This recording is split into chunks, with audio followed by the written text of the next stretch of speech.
I'm Dr. Yi Cheng from Kaohsiung Medical University Hospital in Taiwan. This is a case of a cyst Marie-Joseph node. I will explain how to examine for it and why this finding is important. Performing an abdominal exam specifically for cyst Marie-Joseph node requires a systemic approach to differentiate this malignant sign from benign umbilical conditions such as hernia. First, inspection. On the surface, we look for a protuberant mass in the umbilicus. Here is skin-colored, without any surface changes such as ulceration and abnormal discharge.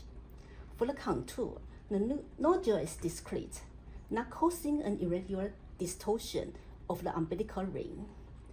Second, palpation.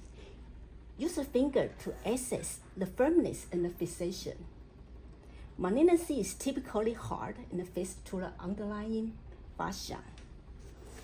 If the lesion is more protruding, we can apply gentle pressure to assess its reducibility. Unlike umbilical hernia, metastatic lymph node is non-reducible, meaning it cannot be pushed back to the peritoneal cavity. We can also measure the size of the nodule. Finally, associated abnormal signs.